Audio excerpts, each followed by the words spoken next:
Okay.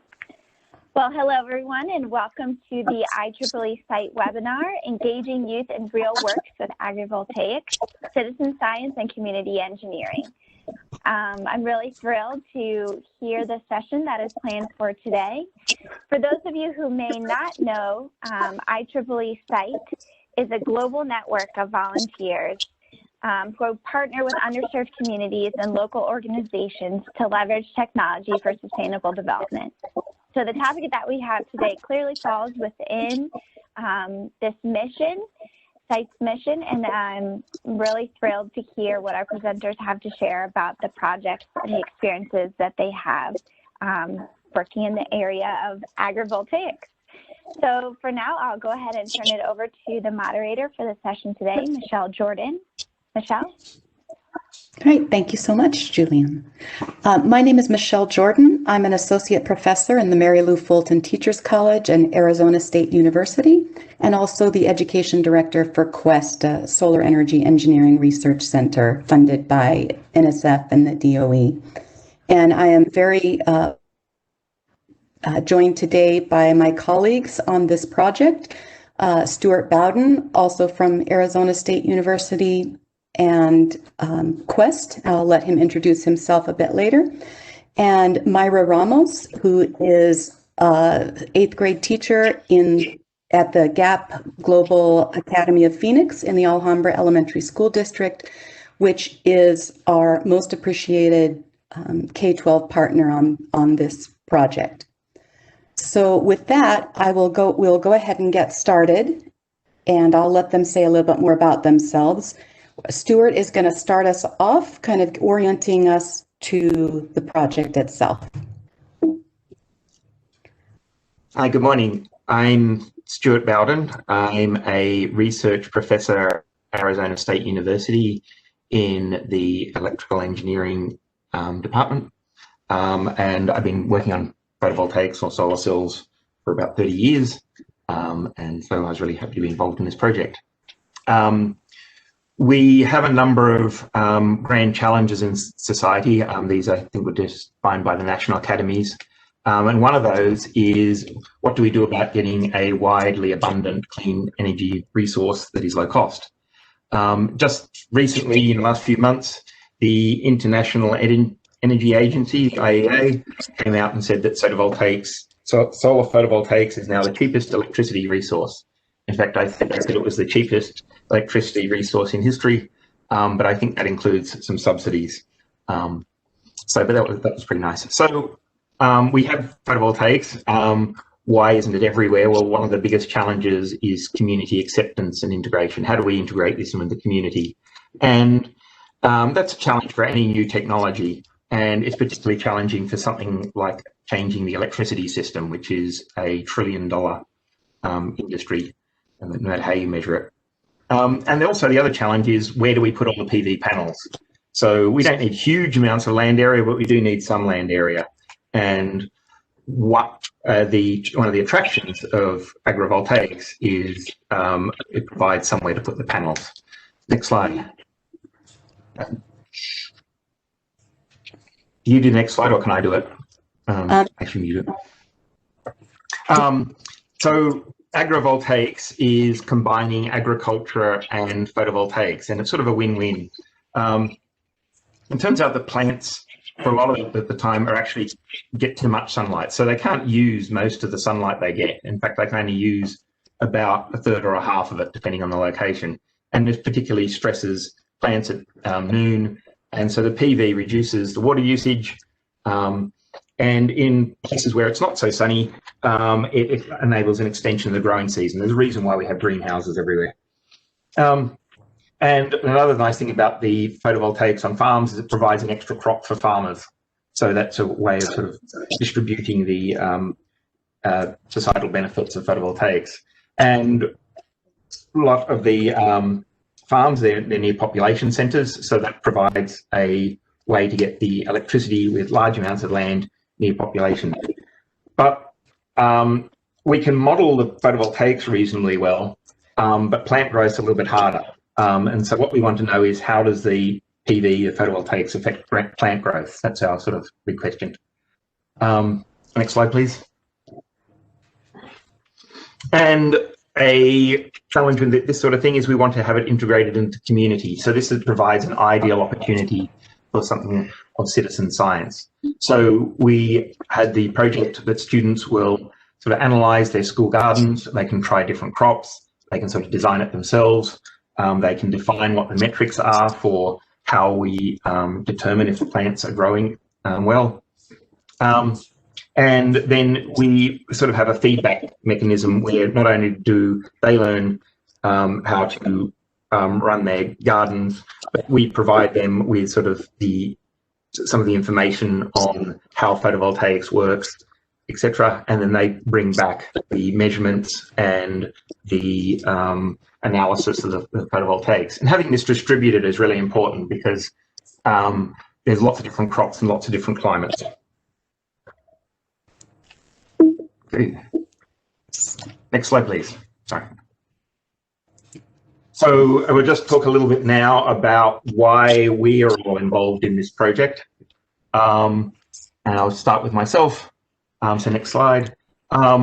So I work in a semiconductor clean room. So I spend a lot of my time doing the finer details of photovoltaics and discussing things like surface recombination velocity, which is not easily something you can explain to most people, or even to myself sometimes. And so what I want to know is, how does my research benefit the community, or what ways can I benefit the community directly with the research? And by getting sort of an immediate feedback on how people are using photovoltaics is pretty important. So we've done projects of installing PV systems with Navajo, and this agrivoltaics is another extension from that.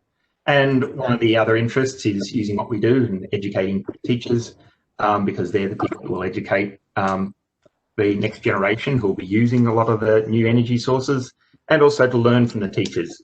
Turns out that I'm not the greatest teacher, and by interacting with the teachers, it's been really, really helpful for me as a way of now, being able to communicate a lot of what I do with the broader community. So I really benefit a lot from this project. So that's me for now, and I'll hand it back to Michelle and the next speaker. Thank you. So my interest in the project is as an educational researcher who has been studying collaborative interaction in engineering contexts for a while now, particularly interested in engineering at the K-12 level and how we might broaden participation in engineering.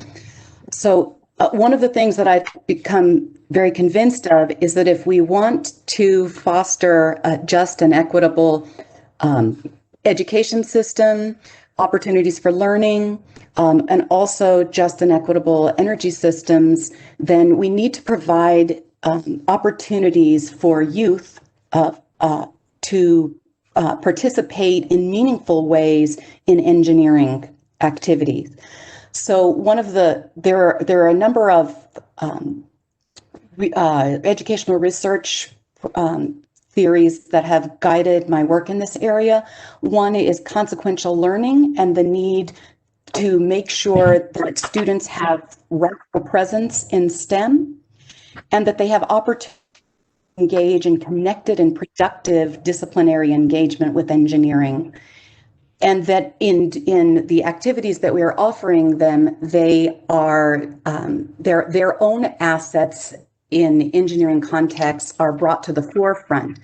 So youth need opportunities to engage in what we call real work with real consequences.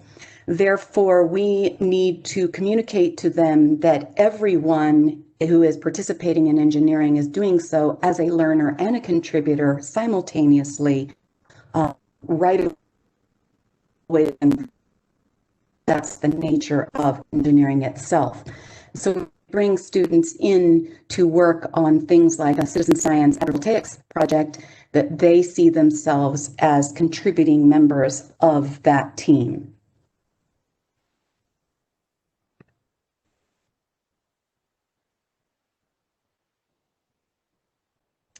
And so what we have tried to do as we have developed this PV citizen science and community energy engineering work within our school district partner, the Alhambra Elementary School District.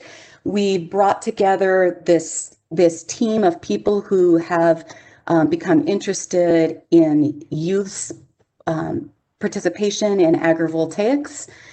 We were very fortunate that EDS and IEEE were willing to generously fund a pilot of this project. So we began an exploratory phase in the past school year, began to work with teachers and research experience during the summer that has just passed. And we are now continuing to engage in that work in a COVID world at the moment and planning forward from that. The way that we got started in phase 1 was to begin working with 3 classes in one school, the Global Academy of Phoenix, where we began introducing youth to agriculture, to photovoltaics, and then to the ways that agriculture and photovoltaics are linked together in agri-PV.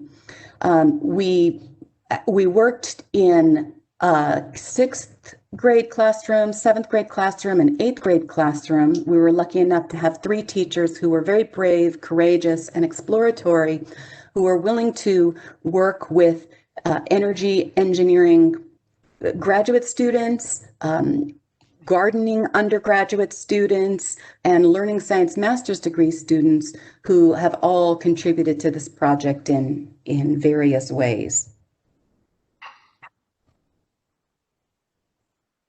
So Myra is here to represent her team. Yes, so last year I was the 8th grade all subjects teacher. All subjects, Ms. Diane Hernandez taught 7th grade, and Ms. Amy Macbeth taught 6th grade. And so this kind of just started with, hey guys, you want to try to do something interesting this year? And everybody was, all right, let's do it. We went to our principal, and luckily we are we're trying to get our certification in International Baccalaureate. We're still a candidate school, and we have the most amazing principal that never says no. So we were very lucky to get this started, and with Michelle Jordan and a lot of the people that she brought in, we were able to get going with this. We wanted to bring something to the kids that they'd never had before. A lot of us growing up, we didn't get the opportunities to do any kind of engineering or any agrivoltaics, and it was new to 2 of my colleagues, to Ms. Hernandez and Ms. Macbeth, and we were all learning with the kids at the same time, and we were not afraid to make mistakes. We just kind of went in full-hearted and hoped for the best, and we knew that it was going to change the way we teach. We went from being sage on the stage, where we taught everything, to the kids taking over everything. Next slide.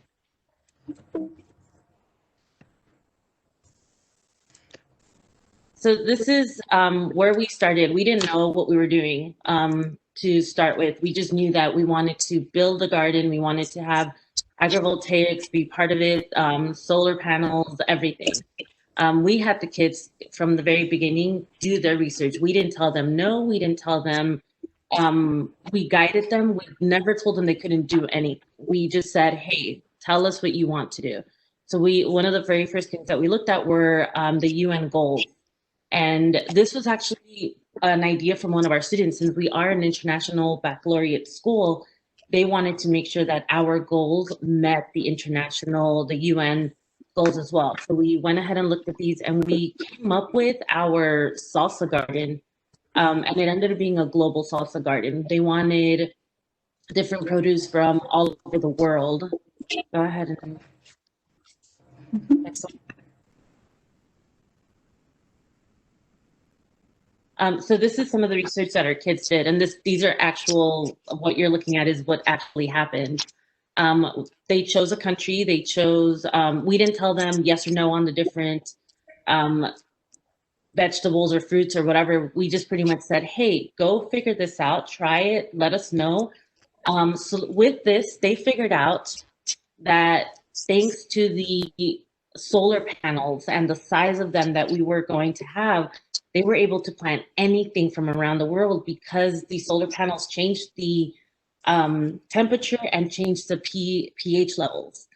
We had one girl who was second year in the country. She was still learning English, very shy, didn't say anything. The first 2-3 months that she was in class, she just never spoke. I would have to go and talk to her just one-on-one. She became our leader in this project. She's the one that taught everybody how to do pH levels. She taught everybody how to actually space out based on the roots of different plants. She helped a lot of the students figure out, okay, yeah, in normal Arizona, you can't plant this, but in PV garden Arizona, you can plant these certain fruits and vegetables. So they took complete charge of this, and even our kids that were super shy became they blossomed and they became our leaders. And now a lot of these kids have, the 8th graders have gone to high schools and they've started their own little gardening clubs because they want to bring this into their own schools. So even our high schools are benefiting from what we did, what we started.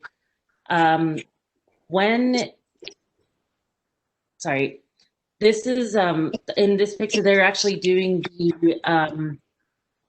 they're doing math and science. We told them they had a certain amount of space to plant their fruits and vegetables. And because we had 3 classes doing this was about 50 students. They actually had to talk to each other in each team and convince each other of what plants were better to grow underneath the solar panels and in open space. So what you're looking at in these 2 pictures is it's actually going in and measuring out the space that they need, and no one was allowed to have all the space. They actually had to figure out, all right, so I want, instead of 20 tomatoes, I want 3 tomato plants. And but you'll see that there are no teachers in these pictures. It was all the students. The students took over everything. Every morning they'd get up and they'd go, hey, can I go check on the pH levels? Can I go water this? And it was that we never said no. That was our deal. We never said no. If something died, it died, and we just started all over again. And we tell the students, our favorite thing about life is the mistakes. We learn from our mistakes, and we can redo something no matter what. Our racking system was the next project, was part of trying to get our solar panels on. We didn't have a plan, the students had a plan. And originally we were thinking of bringing in just experts to just do it themselves. And we offended the kids. We actually were told by the students, no, why, if we're doing everything, let us figure out how to do these racking systems. So the kids drew their pictures, they brainstormed, they talked to each other, they had to figure out the weight, the height, everything about the solar panel. They had to make sure that certain plants could grow underneath. Everything was detailed down to the millimeter. We gave them a plethora of different materials to work with to try to build, and they chose the ones that they wanted to. They presented to each other as if the students were engineers, and they were at this point. Our kids, we called them engineers. We didn't tell them you were students. We wanted them to become experts. So we started inviting people over so they could present, and eventually we were, thanks to Dr. Jordan, we were able to get actual engineers in, and our students spoke to them and told them, this is the reason why my racking system looks this way. And they talked about the different plants that they were going to have underneath. And the kids knew that there was a lot of variables, and they needed to build these racking systems to help out those variables without damaging anything. And so what you're looking at here are the kids presenting to each other and then presenting to the experts and telling them why their racking system was better than everybody else's. And they also, part of it we also threw in is you have to use the solar panels to do something. We wanted them to actually have useful solar panels. And in some of these pictures, you can actually see fans, little watering systems, because they wanted to make sure that this was actually, you can bring it to fruition. It was something that was really going to happen. Next slide.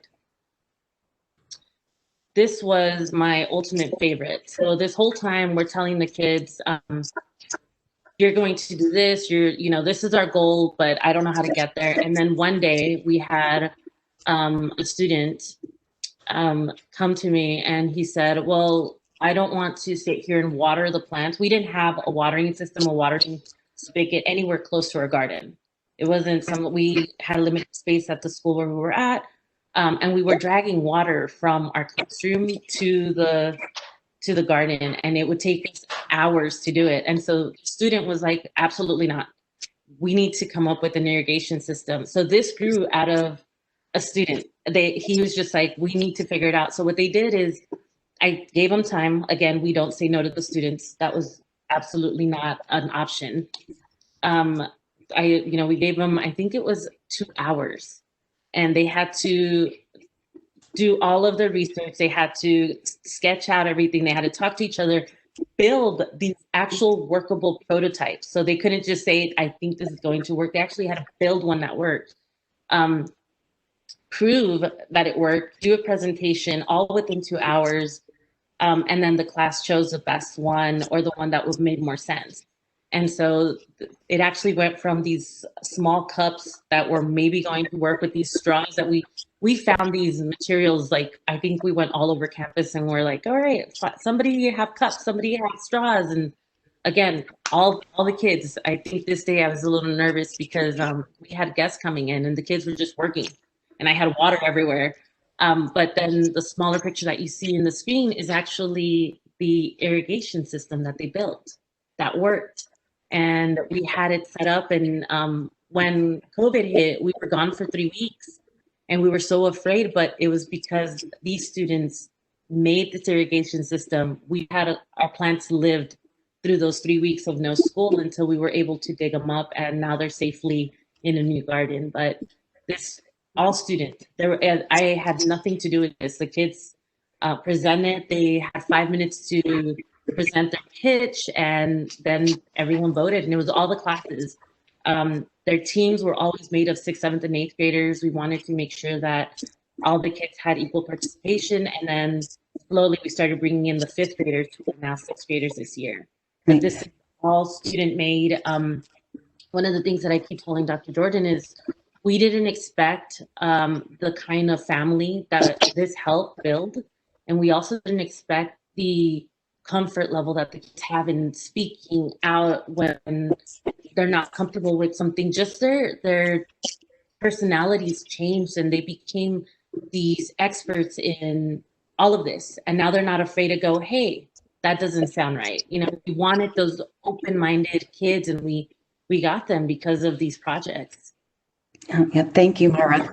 One of the things I just want in addition to designing racking systems, designing an irrigation system, designing the gardens themselves, the youth also determined the uses to which they were going to put the power that was generated through the solar panels, and so that irrigation system was ran on a solar powered pump as they had designed it to do. Right? So thank you. So we have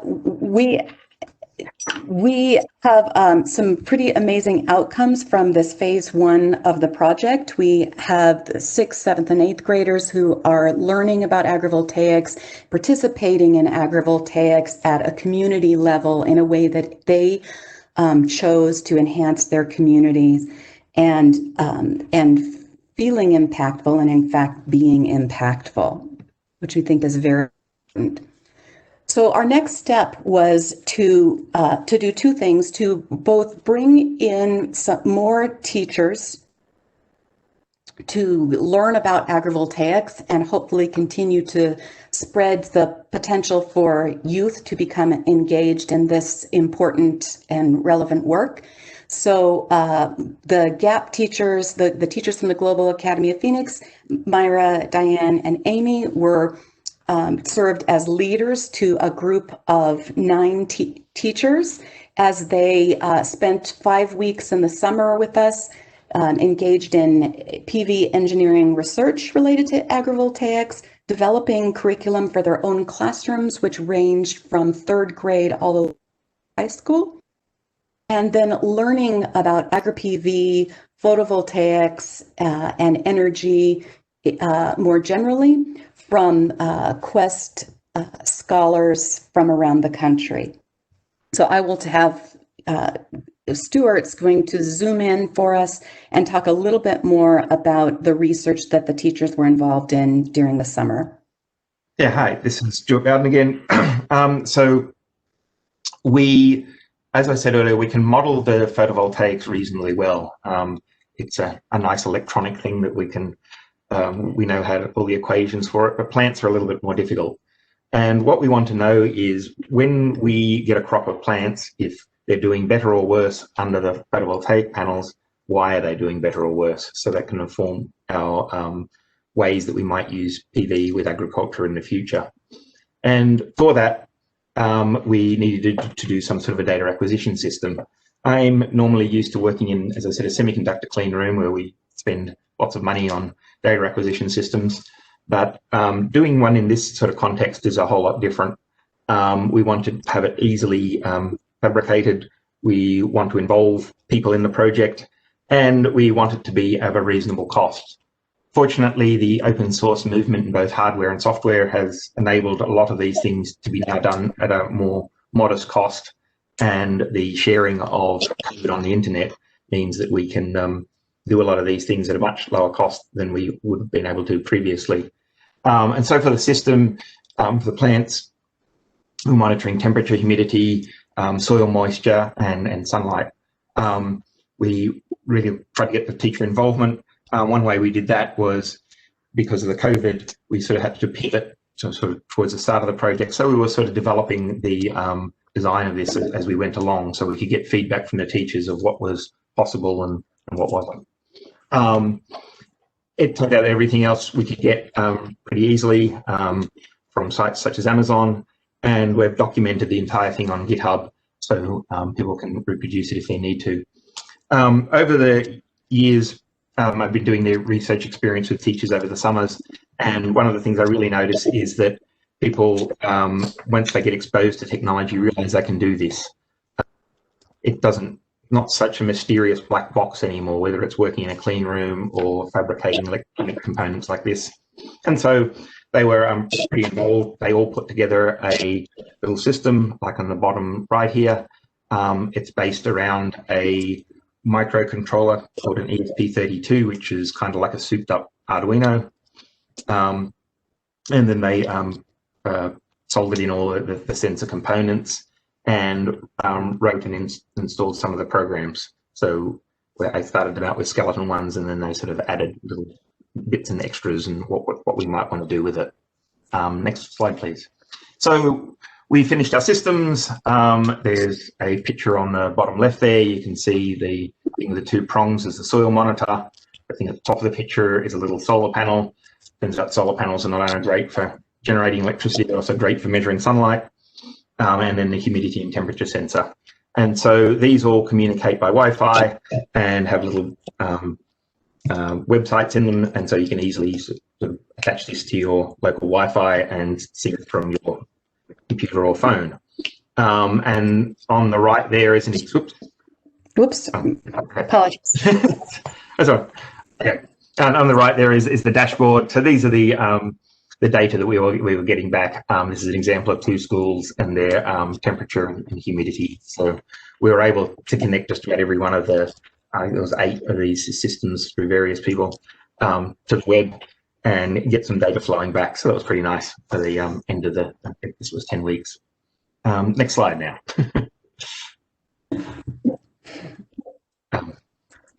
Okay. So as I said, yeah, we can model what the PV is doing, but it's a little bit boring to just have a PV panel sitting there doing nothing.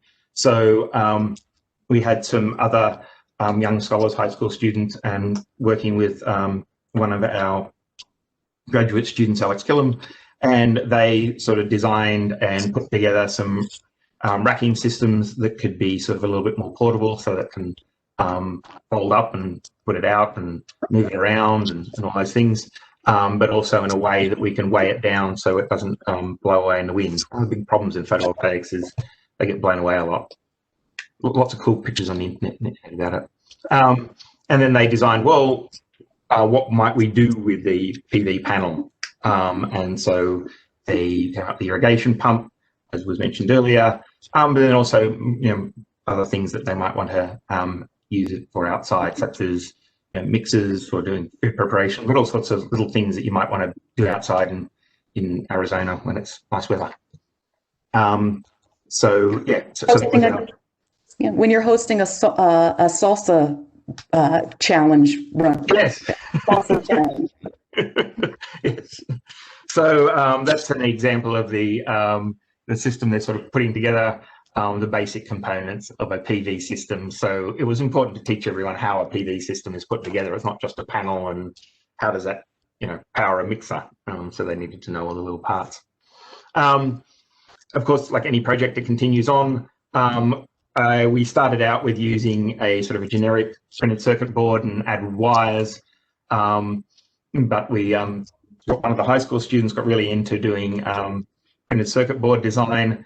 And so he's designed one of those and it's now being fabricated. So that will make the assembly a lot easier. And so we can have it sort of more of these systems available.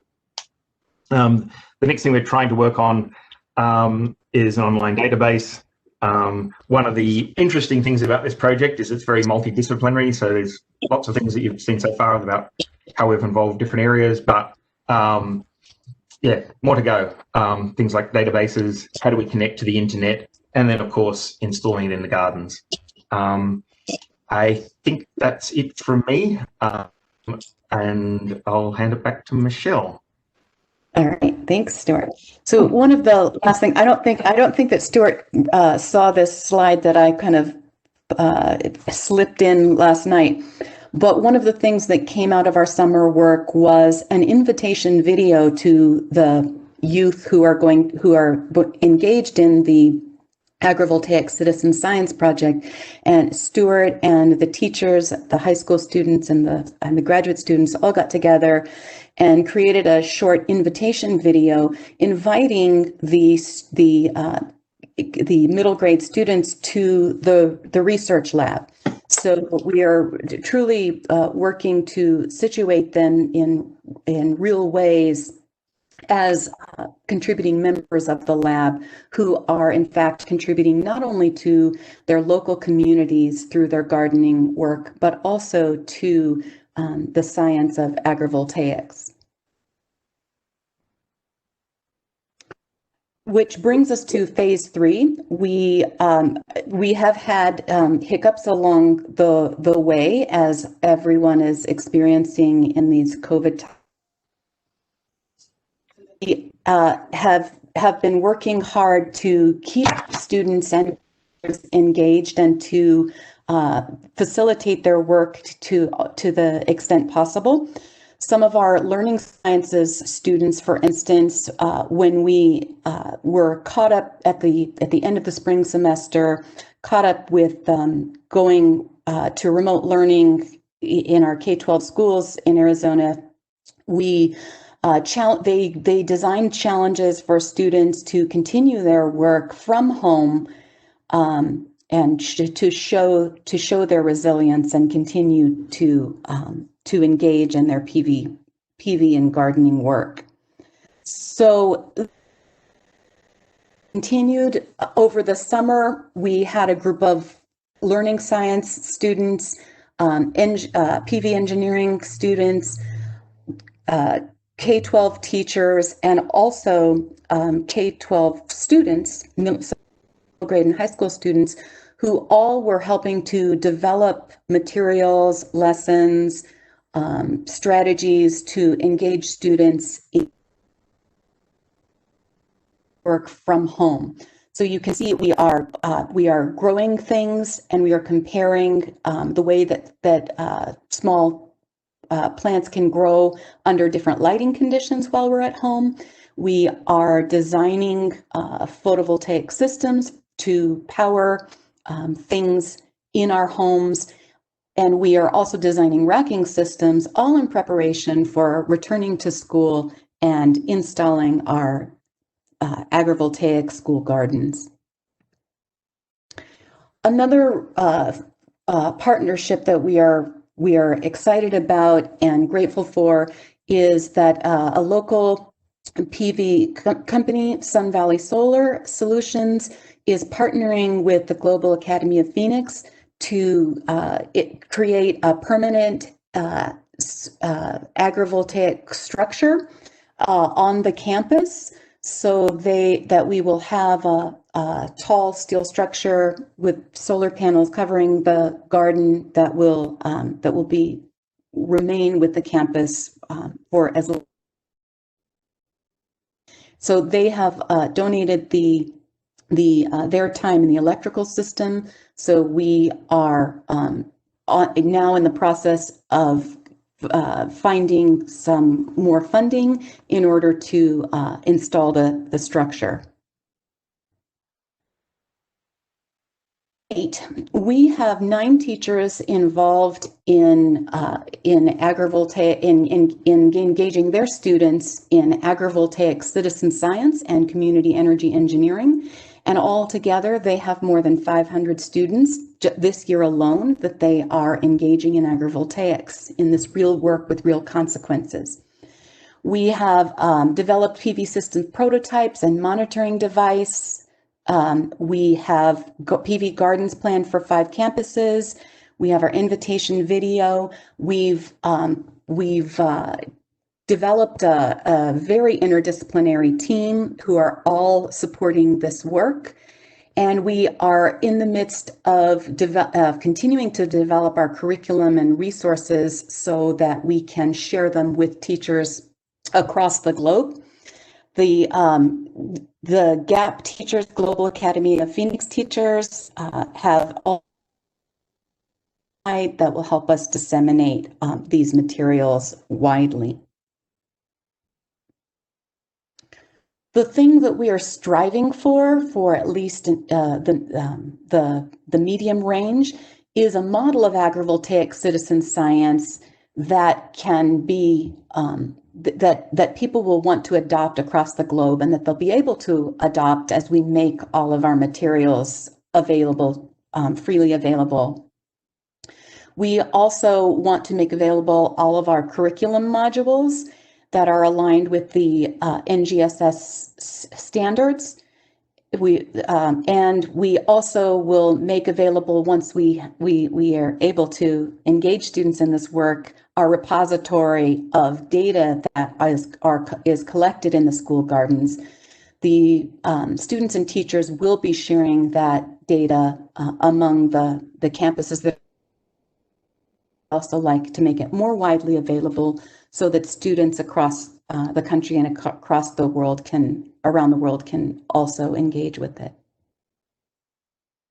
So as we have been working on this project over the past more than a year now, we see just three ideas that we want to leave you with, in terms of, if you're interested in doing this kind of work, 3 things that you might think about. And the first one Stuart's going to talk about.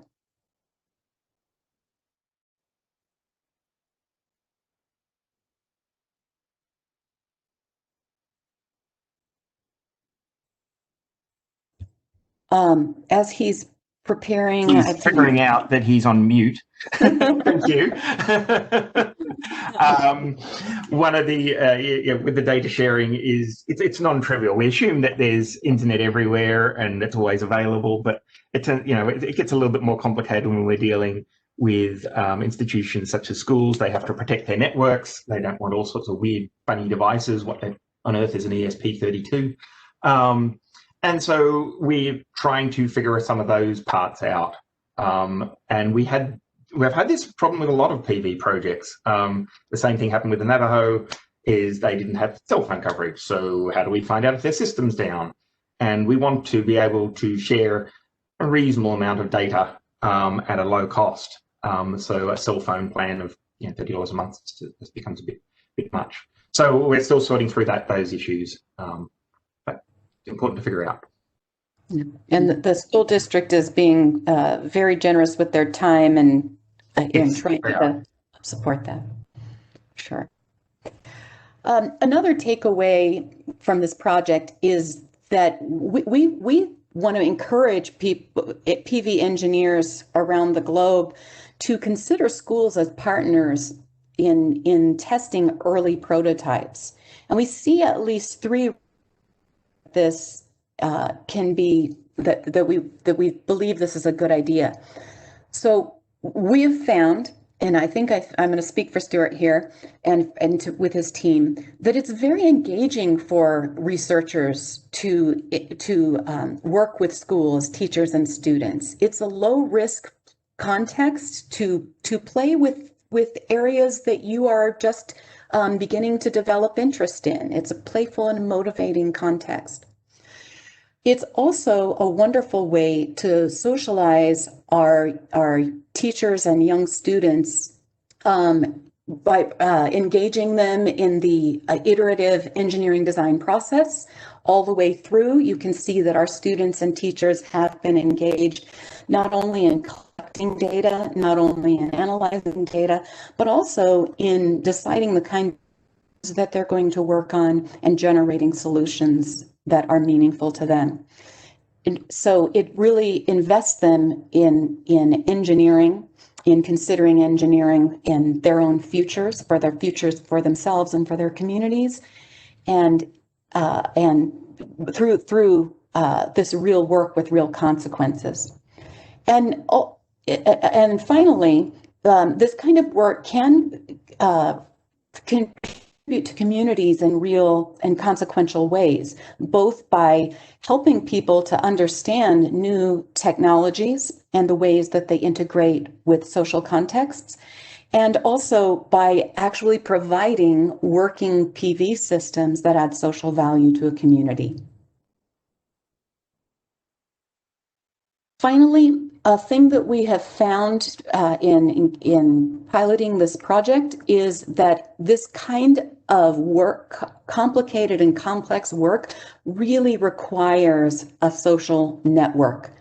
It's when you're going to engage youth in real work that has real consequences for themselves and their communities, rather than simply engaging them in exploratory activity, then you really need a cadre of adult supporters to come around them and to support their leadership in these projects. And we have certainly had that.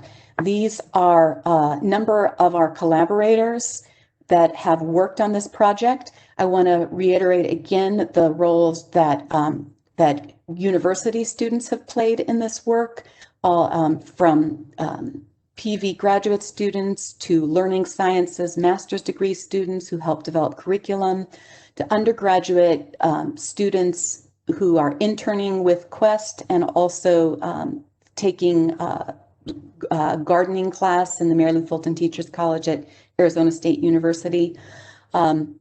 And also the myriad of high school students who have engaged in this project, both as contributors to the engineering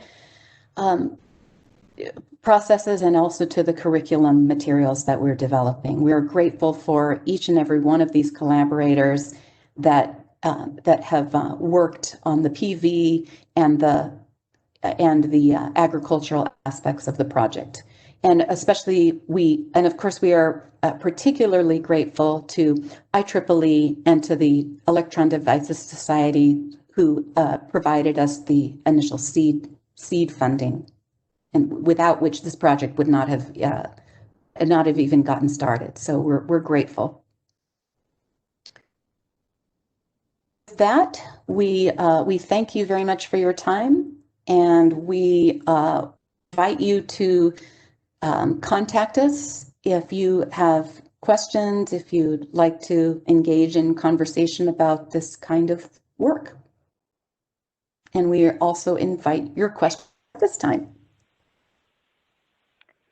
Thank you so much. That was really wonderful. Just to see the amazing work that's being done. I really love to hear about everything that the students are doing, especially just like those the amount of creativity that was evident in their designs and their solutions was definitely inspiring for me. So while we wait to see if anyone in the audience has any questions, you can go ahead and put that either in the chat box or in the question and answer section. I'll be looking at either one. And while we wait to see if anyone does submit any questions, I actually have a question for you, Myra, just to start us off. Was there any produce that was generated by the garden, and what did you do with it? Were you able to make the salsa that you had planned to? So we started, because we started a little late, we did end up having a ridiculous amount of tomatoes. We had tomatillos and tomatoes and heirloom tomatoes, and then COVID hit. So right before we were able to actually remove them to eat them, COVID hit. So some of Ms. Hernandez and Ms. and I went to the school one day, and we were looking at it just like, what do we do?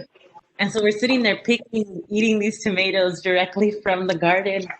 So we knew they were good. We knew we didn't want the plant to die. So we ended up the plant, and actually all these plants are living in my mom's backyard. So we're waiting for us to be able to go back on campus to pick them up again and replant them. So my family actually uses them to make different salsas and stuff like that. Yeah. So we also jokingly, because we were leaving the school, we planted bamboo all over the campus. And I went to go see it a few days ago, and they have bamboo like randomly shooting out of different places. We didn't tell them. We do have quite a bit of things. We also have sugar cane that we kind of just put randomly as well. We didn't think it would grow, and it did. And these kids did such a marvelous job with making sure the pH levels of all the dirt around the garden, making sure it was perfect, that things will randomly just grow now. Wow. Yeah, we had onions, we had some potatoes, but all of that, like I said, is now living in my mom's backyard. So we're just kind of waiting for things to get better so we can just move them back home. But yeah, my family uses them. That's wonderful. That was actually going to be my second question. I know you mentioned during the presentation that you'd move them to another location. I imagine that was just something, when COVID happened and all, of course, the related consequences, you have to come up with something creative, you have to pivot. And it's great to see that to hear that the plants are still alive, producing, and ready to go back to the school when appropriate. Ms. Hernandez, her son, one of her sons was at our school last year, but another one wasn't, and he kept hearing about the garden, and he actually asked us to get plants for him. So they have some at their house as well. So they're safe, they're home. They just need to get back to our real home. Yeah. Yeah. That's great. Thank you. So it doesn't look. Yeah, go ahead. Sorry. I would love to just add one more thing to what Myra is sharing here. That one of our partners that's been working with us is Arizona Sustainability Alliance, who worked with the Global Academy of Phoenix at the same time as we've been working with them with the Agrivoltaics project. They have been helping the students build food computers. So it's been a fantastic collaboration because we are really bringing together an entire curriculum around technology enhanced garden that I think ultimately just widening the students' understanding of how agriculture and technologies can couple in multiple ways. So they're really the students are really they're doing cutting edge stuff. Fabulous. Okay, so it doesn't look like I have any questions that come in. Someone has said thank you so much for the session. It's been really interesting. For those Right. So at this point, Michelle, I really would like to thank you and Myra and Stuart for a great presentation. I think it's really great to see how you're planting the seeds of knowledge in the kids and the curiosity and get their inquisitive minds really going. So this we're so happy we funded this project and look forward to continued funding. Because it's a very worthwhile endeavor. So thank you all for your participation, for the passion, and for all the great work that you guys have put together. This is exactly embodies what SITE and what we want to do with technology for the benefit of humanity. So thank you all. It's been fun. Yes, thank you so much. And we will be sharing the presentation and the recording with the attendees, with those who registered but who weren't able to attend. We did have a smaller crowd this morning, but usually where we get the most engagement, people who are watching the webinars that we post afterwards. So for instance, the one that was done earlier this year on the other site webinar that was offered earlier this year already has over 100 views. So we know that not just those who are here this morning, but all site members and those who are within IEEE networks will continue to watch and enjoy and benefit from this presentation this morning. So thank you all again. Thank you all. Thank you all. It was fun. And we look forward to collaborating further. So thank you.